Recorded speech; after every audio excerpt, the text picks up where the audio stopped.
Salamo vasivy ho an'ny mpiventir almofo laben. Salamo nataon'i Davida, hiderany tompo amin'ny foko rehetra aho, hanambara ny fahagaganao rehetra aho.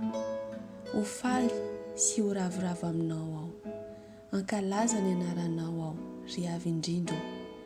Satria lasa nihodina ny fahavaloko, nirepirepy izy ka ringana tsy eo anatrehanao. Fa efa nitsara ahy ianao ka nanome hanindrariny, mipetraka eo amin'ny seza fitsaranao ianao, ho mpitsara marina. Efa nanarinao mafy ny anjetlisa, efa naringanao ny ratsy fanahy. Ny anarany efa nikosehinao ho faty mandrakizay dory. Ny amin'ny fahavalo dia tanteraka ho mandrakizay ny fandravana azy, ary izay tanàna efa noravainao dia very na dia ny fahatsiarovana azy azy.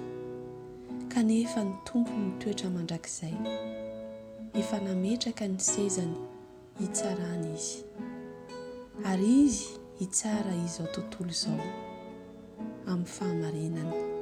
Eny, hitsara ny firenena amin'ny fahitsiana izy, ka dia ny tompo no fiarovana avo ho an'ny mahantra, ho fiarovana avo amin'ny andro fahoriana izy, ary ahatoky anao izay mahalala ny anaranao, fa tsy fonao izay mitady anao tompo. Mankalaza ny tompo izay mitoetra ny ziona, ambarao any amin'ny firenena ny asany. Fa izay manaditra dia mahatsiaro ny ory, tsy manadino ny fitarainana izy. Mamindrafo amiko tompo, mitsinjova ny fahoriako avy amin'izay mankahala ahy.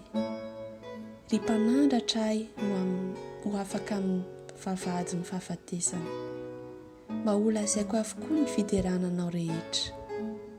Eo am-bavahadin'ny ziona zanaka vavy no hifaliako amin'ny famonjenao.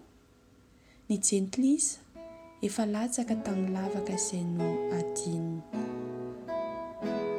ny fandrika arato izay nafeniny efa nahazo ny tongony.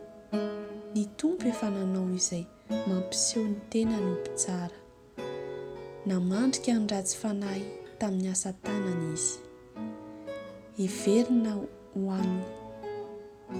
amin'ny fianatsita ny ratsy fanahy. Dia ny jentilisa rehetra izay manadino an'Andriamanitra, fa tsy ho mandrakizay no andinoana ny malahelo, fa tsy ho very mandrakizay ny fanantenany mahantra. Mitsangana tompo, aoka tsy ahery ny olona, aoka ho tsaraina eo anatrehanao ny jentilisa, asio fampatahorana izy tompo.